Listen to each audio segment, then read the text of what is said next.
that the shir is sponsored for the academic year by the Jewish Legacy, the Legacy Heritage Foundation. Okay? But you still have to pay, I guess. Doesn't help. Okay. Okay, so I have two pieces here. They're a little bit long, but as my dear friend Rabbi Isaac Bernstein Zatzal used to say in his shiurim, it's long but not long-winded. The first is 2 pages, but it's big print, so it's not that bad. This is from Rabbi Yaakov Kamenetsky, who we very often learn from, and it's really an explanation of our Masorah. How does the Masorah work? How does our tradition? We are here because we have a Masorah. In other words, the Torah says that the obligation for Torah is lilmod, lilamed, lishmor, ulkayem. Right? So lilmod, we understand, to learn Torah. Lilamed, to teach Torah. Lekayem, to fulfill. But what's lishmor? What's the shmira? So Rav Hutner writes that shmira is the transmission, passing it on to the next generation. Lishmor, not that I'm keeping it to myself. I'm a shomer. No. But I'm holding it on for the next generation, and I'm passing it on.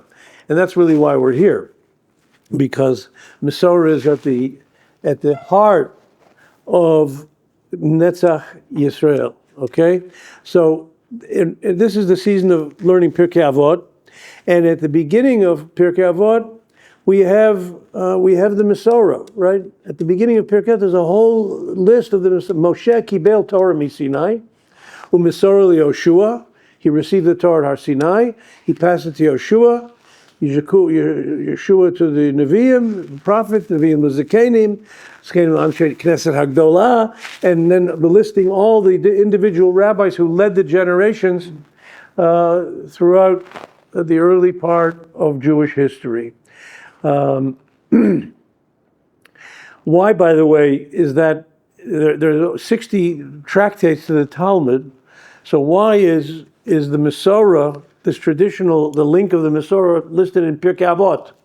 Why isn't it in other Masechtot, Brachot, Kedushin, all the other Masechtot of the Talmud? So the other Masechtot of the Talmud essentially are halacha, right? So what's Pirkei Avot? Pirkei Avot are the ethical teachings of the rabbis, right? Dealing with, derech eretz, how we deal with one another, how our midot, our character traits. So we might think, well, that's kind of a PS to Torah. So the Chazal established that the Masorah dafka necessarily in Pirkei Avot. It's not by accident.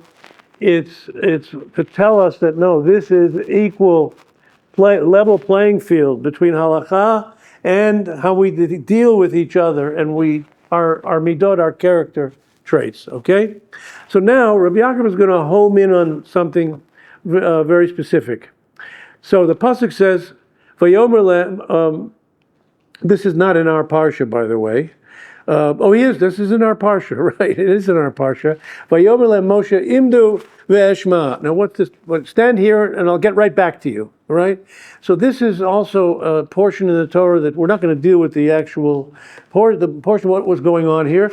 This was the Pesach Sheni, the introduction. In other words, there were when it came to Erev Pesach, there were Jews that could not offer the Korban Pesach. Korban Pesach is the essence of Pesach. We don't have it, right? We don't have it yet, right? We'll have it again. But we don't have the Korban Pesach offering. But there were Jews who were Tameh. If you're Tameh, came in contact with dead body, you're not allowed to give a Korban. So they came to Moshe and they said, Lama Nigareh, why are we left out of this, right? Zelo fair, right?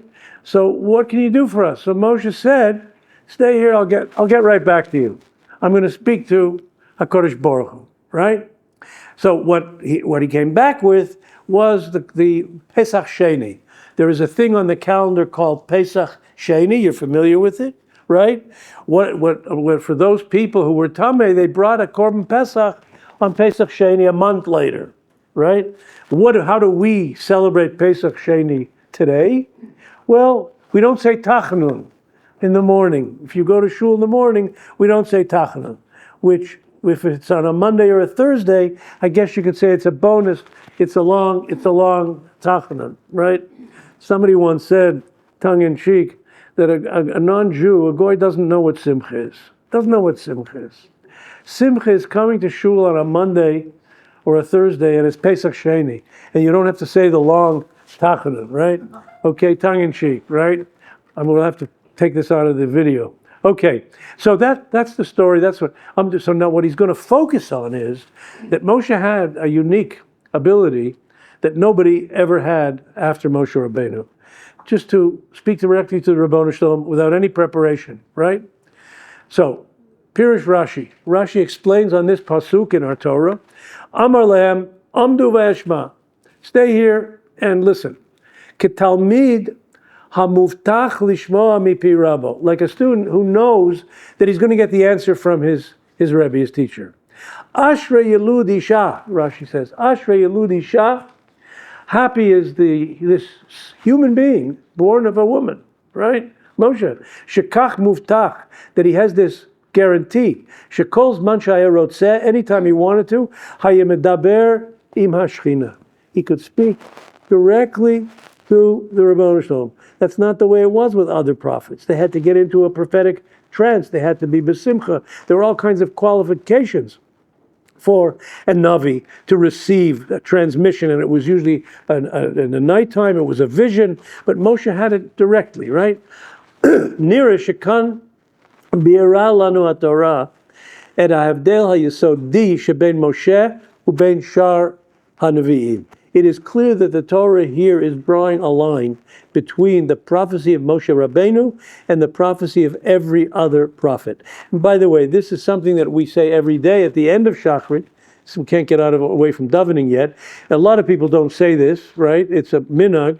After davening, right, to say the Yud Gimel Midot, the 13 principles of faith of the Rambam, and also the Sheish Zichronot, the 6 things that we're obligated to remember.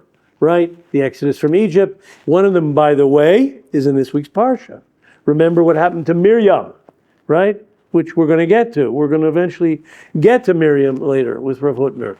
But right now, the Torah draws a line. There's something you need. This is where he tells it to us, right? Ukemavur barambam. The Rambam, in fact, says this in Hilchos Yesodei Torah, Shirak Moshe Rabbeinu zacha l'madregazu. Only Moshe Rabbeinu was privileged to have this level, right? Yachol hu ledaber im Hashem yitbarach b'chol et sherotzeh. He could speak to, the line was never busy for Moshe Rabbeinu. He could speak to Moshe Rabbeinu whenever he wanted. Aval shar hanavim, the other prophets, tzrichim lahamtin l'shchina, they had to wait for the Shechina, the Hashem, shetishra aleim, that they should be enveloped with Shechina, ve'ein zeh talui bevakashatam uvrotzonam. It had nothing to do with what they wanted to do, right? They would work on it, they had to speak to him, or maybe the Rav Moshe wanted to speak to them, right? Okay. Now, let's go to Yoshua, and he's going to ask a question here about the departing moment of Moshe Rabbeinu. V'hinei b'tmura, it's a Gemara in the Talmud, Isa b'zeh lashon. The Gemara says, B'shah sheniftar Moshe Rabbeinu leGan Eden. When Moshe Rabbeinu was leaving this world for Gan Eden, for the Garden of Eden, Amar le Yoshua, he said to Yoshua, okay, I'm leaving this world. Shal mimeni kol sfeikot sheyesh lecha. Ask me any question you have, any doubts that you have, right? Yoshua says to him, and this is going to be viewed by Rabbi Yaakov as a mistake. Amar le Rebbe, klum hanachticha shah achat, did I ever leave you for 1 minute? V'halachti limkom acher, to go out of the Beit Midrash? Lo kach katavta bi, didn't you write about me in the Torah? Umisharto Yehoshua ben Nun, and his servant Yehoshua ben Nun lo yamish mitoch ha'ohel. He never left the Ohel shel Torah, the tent of Torah, right? Moshe's he never left Moshe, right? Tashash kocho shel Yehoshua. So now Moshe's leaving this world. And after he says this, something happens to Yehoshua. He becomes weak, right? Intellectually and emotionally. V'nishtachchu mimenu gimel halachot v'nodu lo zayin meot sfekot. Moshe dies. He immediately forgets 300 halachas and has 700 doubts about what the halacha is, right? Va'amdu kol Yisrael lahargo. And the Jewish people wanted to kill him. Now, what does that mean? They wanted to kill him. It's not literally, but to a certain extent, there is a certain alliteration here. Because the Mishnah in Pirkei Avos says, by the way, that a person, you're not supposed to forget your learning. If someone forgets his learning, then he doesn't deserve to be alive, right? Because our Torah is our essence. So if you forget what you learn, you don't review, you forget it, right? It's like not having food in your body, right? So you should be punished with death, kind of, right? In a certain sense, right? So that's what they meant, right? We're going to forget all our learning. We're not going to have this. You're putting us in mortal danger. We're not going to have the Torah. Amar lo HaKadosh Baruch Hu. Amar lo HaKadosh Baruch Hu. Hu lo mar lecha efshar. Right. Amar lo HaKadosh. So he went to the Rebbeinu Shalom and he asked the Rebbeinu Shalom, please tell me, give me the answers, right? He called up the Rebbeinu Shalom, Kaviyachol, you gave it to Moshe, give me these, right? V'lo EF Shalom. The Rebbeinu Shalom did not answer him. So we have to understand a couple of things here. Ha l'chura Yoshua tzadek b'dvarav. What did Yoshua do wrong? Right? He asked him, he said to him, listen, I learned everything from you. I don't need to know anything else, right? V'ilu ha-Yoshua omer leMoshe. Let's say Yoshua would have said to Moshe, Talmid chani, I'm your student. Mimecha ani shota. All my life I have drank the water of your Torah. Emor na li ma shani chaser. You tell me what I am missing, right? Ma be'emet haya Moshe omer Yoshua. What would Moshe tell Yoshua if he would have said that? Hakfar masar lo et kol Torah kula. He gave him the whole Torah. So what's the problem here? What did Yoshua do that was wrong, right? I have no problem. I got the Torah from you. I'm going to go with it. I'm running with it. It's going to be good. So here's what was wrong with Yoshua. What Yoshua did not understand. There was a dramatic change from Moshe to Yoshua. Just like we see a dramatic change from our parents, from our grandparents, going back further, how rich the Torah spirituality of the Jewish people was. And the farther away we moved from Har Sinai, there was a weakening of Torah, right? There's a weakening of Torah, right? But what Yoshua didn't understand, that's going to happen immediately now. It's going to start now. This what we call hitmatut hadorot, a lessening of the generations, right? There was a Rav Rabinowitz who wrote a Pirush on Tanakh, and he coined this phrase, hitmatut hadorot. Amnam nira sha'af she'Yoshua lamad et kol Torah mipi Moshe. It's true. Yoshua learned the whole Torah from Moshe. Mikol makom, but that notwithstanding, klal echad v'halacha lo lamad mimenu. There was one rule in the halachic process that he did not learn from him. Hainu haklal shemasru lanu chazal. It's the following rule, quoting Gemara and Shabbos: Im harishonim kibnei melachim, anu kibnei anashim. Im rishonim kibnei anashim, anu kichamorim. In other words, the lessening of the generations. If those who came before us were like angels, we're human.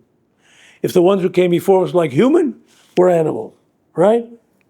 So that's what he was missing, right? Hainu, meaning, as we said, Shekana Moshe melamdo haklal gadol shel chetimat hatkufot. He taught him that there's an end to every generation. The Mesorah is a chain, the chain of tradition. But a chain has links in it, right? It's not just one straight ribbon. It's links, and every link, from one link, you have to go to the next link, right? V'achshav shehigia zmano shel Moshe liftor. Came time for Moshe to leave this world, l'Gan Eden, nigmra tekufat Moshe. We end with the period of Moshe, which was what? Moshe kibel Torah misinai, receiving it directly from the Ribbono Shel Olam. That's gone. Umatchila tekufat v'natna liYoshua. And now there's a new link in the chain. He gave it to Yoshua. He passed the Torah on to Yoshua. Hare, ze kfar tkufa chadasha. This is a new chain, a new generation. And something is not going to be the same as it was. Vikfar chal haklal, and here you already have the general rule, shel im harishonim, b'nei melachim, anu ke b'nei adam. Right? There's already the change. Something is less in Yoshua than in Moshe. Right? Yoshua's going to have more of a challenge to keep the Torah and to transmit it to the next generation. Ukedei lahachish ulahadgish lo halimud hazeh. Moshe, in order for him to understand this, Moshe had to teach him this. This is what he was teaching him. This is what you did not learn from me. Nishtakhu mimenu shlosh meot halachot. This is how he learned it. That he immediately forgot 300 halachas and had doubts about another 700. 1,000 halachas, right? Because something was now missing that he didn't have from Moshe Rabbeinu. And when he asked God to give it back to him, Amar Kadosh Baruch Hu, Lo melecha yefshar, I can't tell it to you. Kilomar, in other words, Achshav, Shenichtamat Moshe. Now that the generation of Moshe is gone, there's no more direct contact to me, right? Shuv Torah lav b'shamayim. The Torah is no longer in heaven; it's now all in your hands, right? V'shuv ein ani yachol limsor lecha halachot. I cannot give you over halachot. Kol zman she'atam avakesh. Anytime you ask. V'hainu sheMoshe hayayachol omer amdu v'ashma. Moshe could say, "Stand here. You want to know about the Korban Pesach? I'll be right back." Right? Ma yitzav li Hashem. Hashem lechem. What is God going to command me? Aval Yoshua kvar einu yachol asot kein. Yeshua can't do that. V'harei shuv ein hu b'madrigato shel Moshe. He's not on Moshe's level. Over the page, if you have the sheets. V'hinei haklal hazeh. This rule, this hitmatut hadorot, the lessening of the generations, right? Shel im harishonim b'nei hamelachim, etc. Ein hu melitza ba'alma. It's not just poetry. It's not just poetic, right?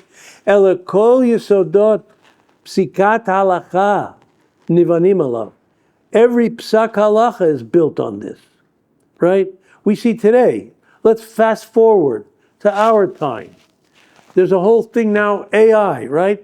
This has to be dealt with in halacha, right? There's nothing in the Chumash on AI. There's nothing in the Gemara on AI. But we have to use all the principles of learning Torah that the rabbis gave us originally from Moshe Rabbeinu and Har Sinai, how to develop a psak halacha for something that is new, right? Medical ethics, the whole area of medical ethics. It's not written in the Torah. It's not written in the Gemara necessarily, right? We have to develop these things ourselves. Even Shmirat Shabbat, right? Electricity. Right? These things have to be developed by us or by the Chachamim in our generation, right? So that's what he's saying. This is the basis of all halacha, that it moves to the next generation, right? You've got to figure it out. V'hainu shebechol pam she'Gemara maksheh alei zamora mikol heza brisa.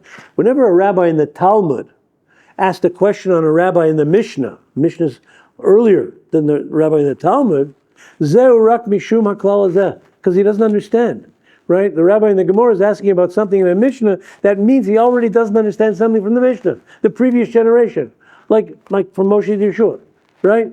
Hainu keshe nitchatma ezu tekufa, when one generation, one link was closed. Shuvi efshar lebalei atkufa haba lacher mikan lachlok aleihem. So you can't disagree with what they said, right? The next generation, the previous generation is holier than me. I have to figure out what they meant. What did they want? But the next generation is on a lower level. It's on a lower level. In fact, if you just to share with you, look at the Torah. The Torah is very succinct, right? But then you go to the Torah and the Nevi'im, it's very succinct. But if you go to the Mishnah, straightforward, the Gemara, a little bit more wordy. You go to the Rishonim, the early rabbis like Rashi. Rashi can be very terse, right? You go to the later rabbis, let's say for the last 200, 300, 400 years ago, and they discuss something in Rashi that it takes them 20 pages to explain what Rashi meant in 6 words, right? We have to work harder, right? I mean, they say that, there's not an extra word in Rashi or the Rambam. Not an extra word in Rashi or the Rambam.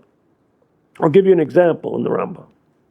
The Rambam says in the laws of Torah study, mitzvah al kol chacham v'chacham l'lamed et kol hatalmidim. It's an obligation on every chacham and chacham, every wise person and wise person, to teach the students. Now, say, wait a minute, there's a mistake here. The Rambam repeated the word chacham. So no, remember, there's not an extra word in the Rambam. So what is he saying? The shot in the Rambam is, even if all you know is Aleph Beit, that's the entire Torah that you have so far have. You have an obligation to give that over to someone who doesn't have Aleph Beit. You are a chacham. Every Jew, if he has a little bit of Torah, is a chacham. That's what the Rambam's saying. Don't say that it's only the big rabbis, they're the ones who teach. No, everybody has an obligation to share the wealth, to share the Torah. That's just another example. There are many times, by the way, where Rashi says, Eini yodea ma ze melamadnu. I don't know what this is. I don't know what's going on here. Now, so what does that mean, right? So you can bet your bottom dollar that if Rashi is saying that, there's a minefield there. There's a minefield there, right? There's something, either he doesn't want to talk about it, maybe it's Kabbalah, right? Or he hasn't figured it out yet, but it doesn't mean that's, okay? Let's go on here. The difference between the distinction between the generations, Nasa Yidei Gadol HaTekufa, is based upon the greatness of the each generation. Shechai b'sof haTekufa. Whoever lived at the end of the generation, that's the termination.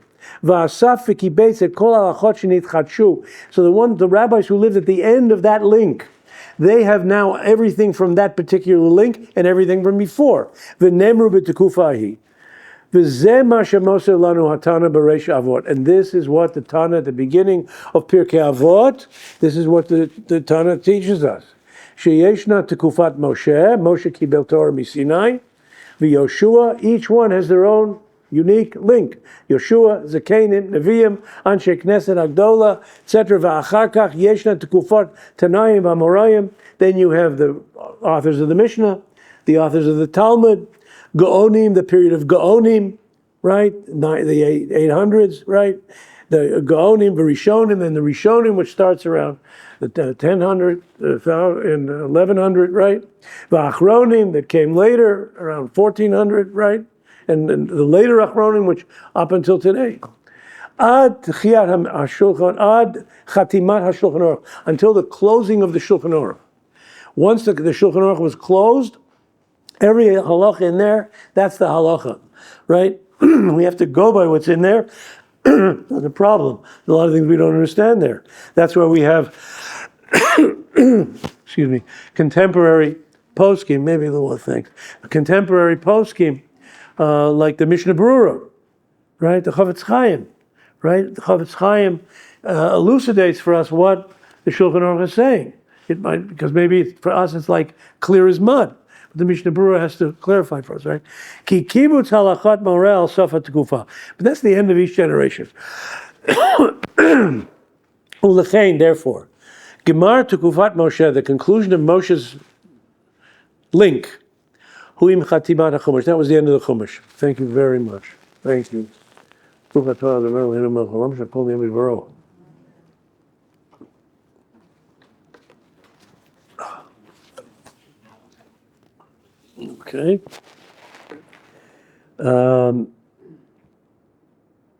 So that's the Chumash. Tkuvat Yoshua.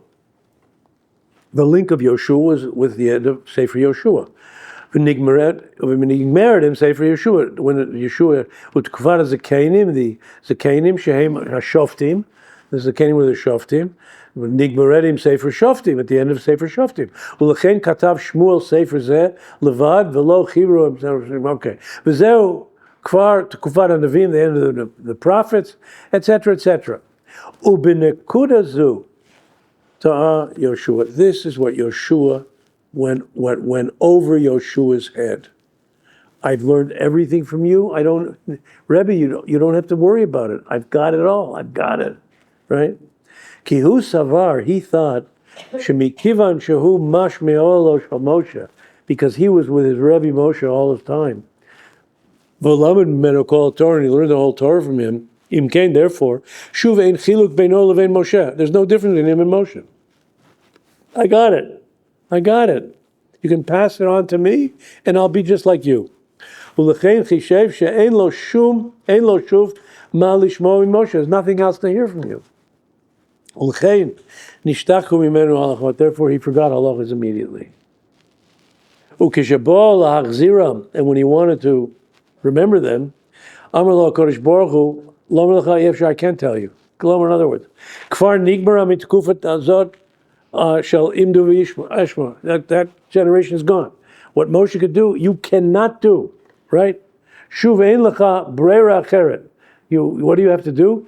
El Latzeit V'Litordan B'Milchama. You have to get involved in what we call poetically Milchemta Shel Torah, the Milchama of Torah, of arguing over what the Torah said, that the scholars get together and they discuss using, for example, again, we're back to Shachris. We say in Shachrit, beginning of Shachrit, the Yud Gimel Midot of Rabbi Yishmael, the 13 principles of learning Torah of Rabbi Yishmael. So they use those principles and other principles, right? So in other words, if they had a Shaila, Bezdin would have a Shaila. They'd convene. Bezdin would sit, the original Bezdin. Does anybody remember what Moshe Rabbeinu said? If somebody raised his hand, that was it. If nobody raised his hand, then they had to go use these principles and come up through their own approach, learning with the rules of Torah Sheba'al Peh, of the oral Torah, and come up with what Moshe Rabbeinu meant. Okay? So here's what goes on here. So V'dor Kasha. So now we understand what happened to Yoshua, right? But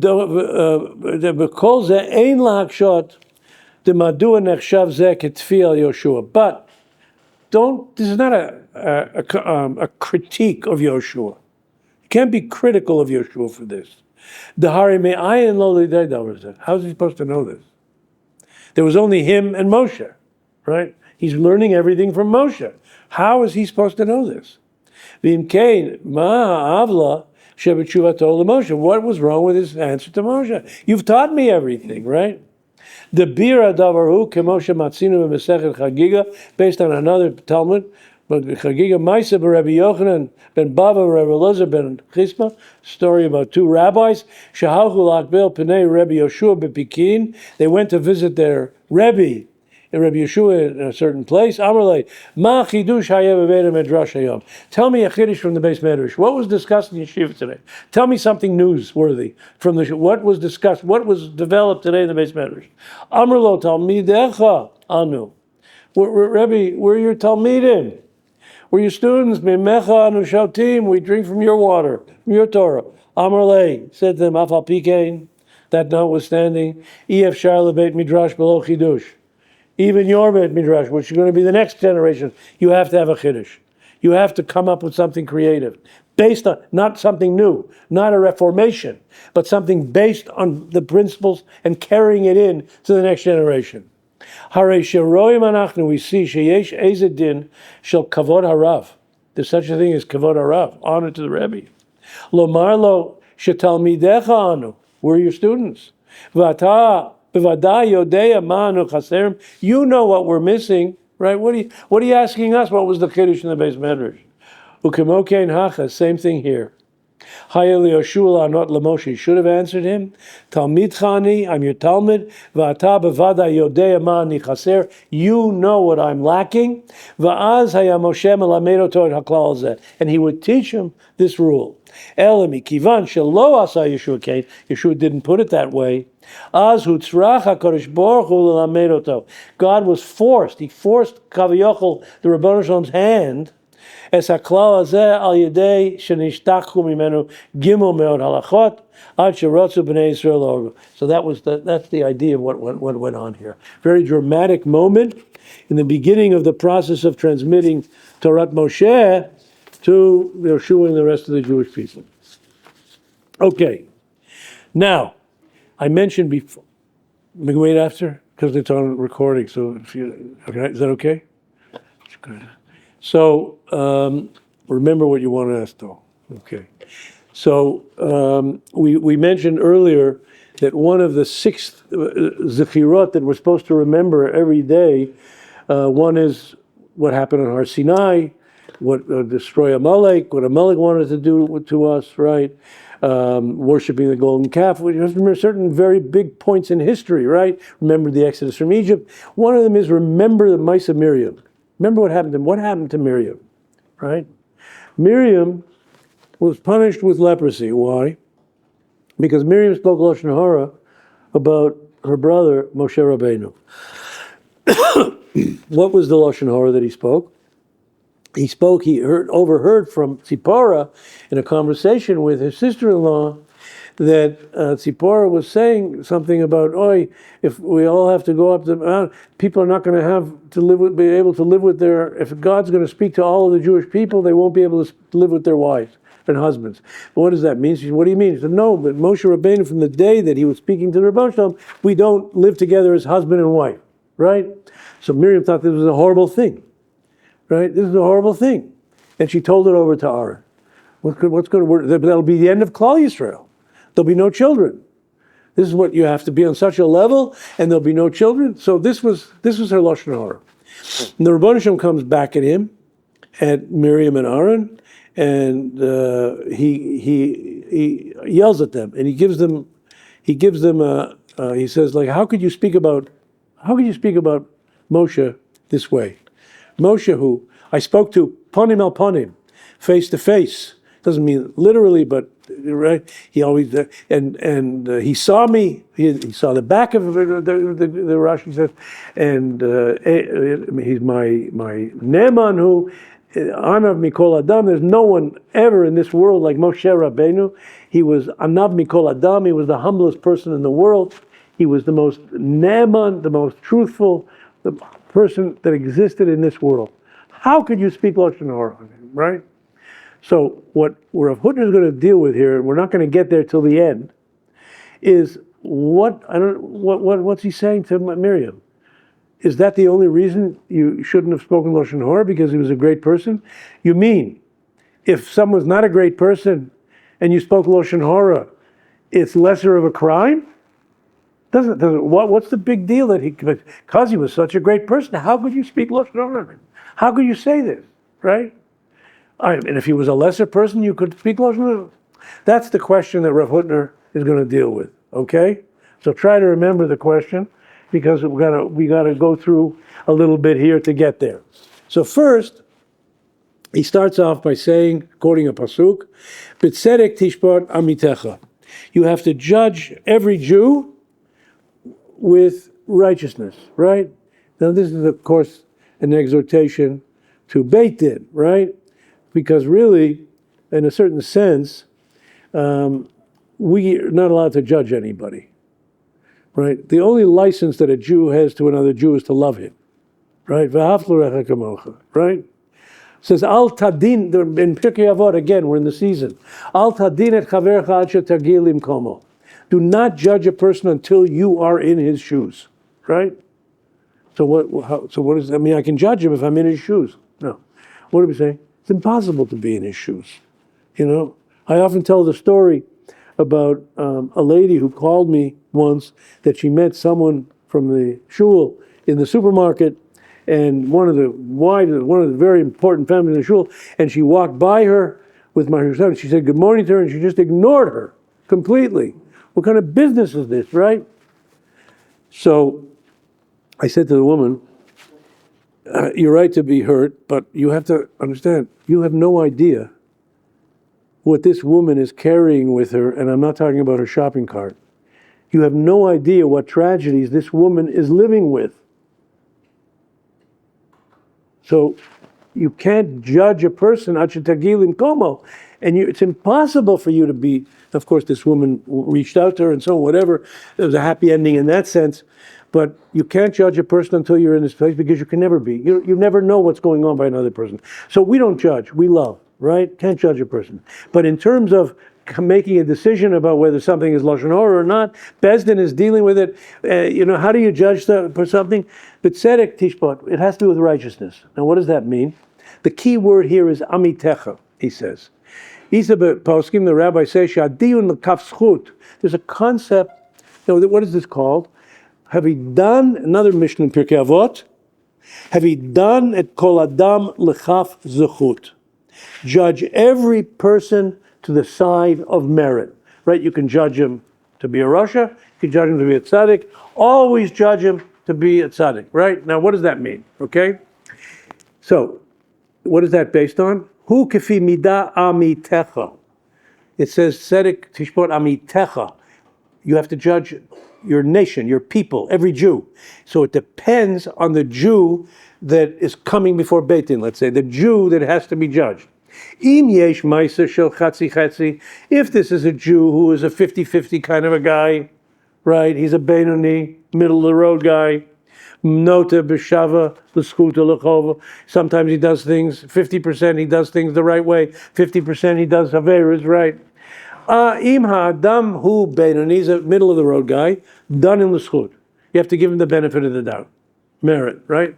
Aval im ha'adam rasha, but if he's an evil person, done in l'chov. So you have to judge him the other way.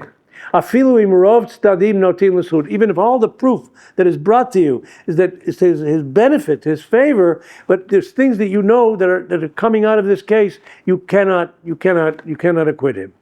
Ve'ilu al talmid chacham, but here's the last category. If the person is a genuine Torah scholar, im ra'ita she'avar avera b'layla, if you saw that he did a sin at night, al tahar acharav bayom shevara yasa tshuva. Because by the time of the dawning of the morning light, he's already done tshuva. He's human, made a mistake, he did tshuva, leave it alone, right? V'kol shekain below nira etzlo avera. Especially if you didn't see him doing anything, the person's a Talmud Chacham, you have to give him the benefit of the doubt. V'afilu rov tzdadim notin l'chova, even if everything looks bad in it, right? V'im Talmud Chacham hu dinayu l'chaf zchut, you have to give him the, right? Kilomar, yesh mehalach heich ladun ma'aser she'eino barur biyad ha'adam haroa oto im hucho. So what you see from this is, there is a middle road here, there's a way to judge a person, to determine a person's guilt or innocence if he's in the middle, right? There is a way, and if that's the case, you have to go l'tzad yamin. You have to go to l'tzad zchuyot, right? Now, then he says something else. This also happens in heaven.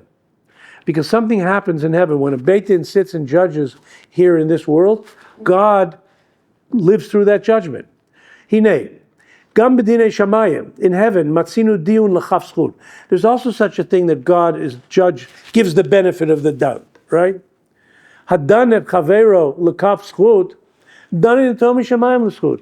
If the court here, if the Beit Din here gives the guy the benefit of the doubt, then God also gives him the benefit of the doubt, right? Aval mi, so what's going on here? What does that mean? He says, Aval mi kesveke kame shmayim. What do you mean? God has a doubt, he's not sure? So therefore he gives him the benefit of the doubt, right? Giving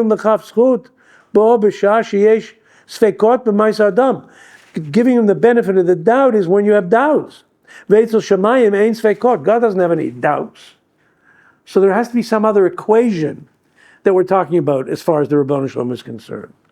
Ela sheba'od shebedini adam, for our court system, for us, nemar diyun zelinian sveikot, we have a doubt. We talk about doubts. A situation of doubt, so we give him the benefit of the doubt. In Shemayim, it's a different equation. Nogehu linian taruvot. It's about the confusion, the taruvot, the mixture of the human neshama. That the human being, it's complicated. We're all complicated. We have in our neshama a Yetzer Tov, and we have a Yetzer Hara. And every minute of the day, we're dealing with that Yetzer Tov or Yetzer Hara, right? And how are we going to deal with it? Because after the sin of eating from the Eitz Hadat Tov Ra, the Yetzer Hara became, it was an external thing, and it became part of us. And that became our challenge. That we have this taruvot, this mixture, this confusion, the confusion of Tov and Ra within us, right? Ki Adam nimtza b'matzav shel taruvot Tov v'Ra. Man lives his life in this confusion, this tension better, between good and bad, right? V'gam ma'aseh tov yitakein shemu'urav bo tzad chava. Sometimes you can do something good, and it's also bad, right? Guy comes and asks me for tzedakah, and really, I don't want to give him, but there's people looking. What am I going to do? So I take out my checkbook. But maybe I'm doing it for the wrong reason, right? L'moshel, he gives another example. Im yesh la'adam, this is a halachic thing, interesting thing. You know that if someone has a bad dream, you have to fast. It's halach in Shulchan Aruch. Now, the Gemara, the Shulchan Aruch says, the Mishnah Berurah, others in the Mishnah, today we are much weaker than they were in the time of Chazal. Fasting for us is much harder. So therefore you can go to a Beit Din, it doesn't have to be a real Beit Din, you can get 3 of your friends together, and there's a whole, if you look in the art scrolls, the big thick art scroll siddur, you'll find this at the end of the Seder of Hatavat Chalom, of turning around a bad dream, a nightmare into a good dream, right? There's a process. Excuse me. But the basic halacha is that you have to have a terrible dream. I might have told you this story. I had a friend years and years and years ago. I told you. You might remember. Some of you will remember the story. And he was in yeshiva, and he went to his Rabbi. Actually, I put it. It's one of my sforim in the Parshat. I don't know what Parshat it's in, but he went to Rav Shlomo Freifeld, the great Rav Shlomo Freifeld, and he said, "Rabbi, I had a bad dream. I dreamt that I killed so and so." So he was like devastated. What should I do? So what did Rav Shlomo Freifeld do? He leaned over the table and he says to him, "You've been watching too much television." Right? Right? So everything is relative. And the Gemara says a person generally does not dream of things that he did not experience during the day. Right? Times have changed. Right? So just go to do Hatavas Chalom if you want. You'll feel better, right? Now, by the way, that also relates to the fact that I said that the halacha is sort of, the minhag has changed because we were weaker, we're harder for us to fast today. So I once asked my Rabbi, Rabbi Yaakov Weinberg Zatzal, what does it mean? We're weaker today. Why are we weaker today? In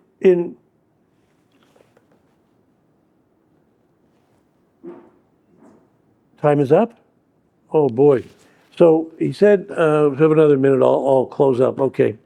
So he said, it's true. Because I asked him, because people, all they had was a little piece of herring and a piece of rye bread during the week. He said, yeah, but that's why they could fast. We are a generation of overconsumption. Right? We're constantly eating too much. So it's much harder for us to fast. Okay? Now, if time is up, we're going to have to leave this in the middle and finish it next week. So I'm leaving you in suspense. Remember, this is all about Miriam. Got it. Okay, you got it? Okay. So we'll continue next week. We'll end on time.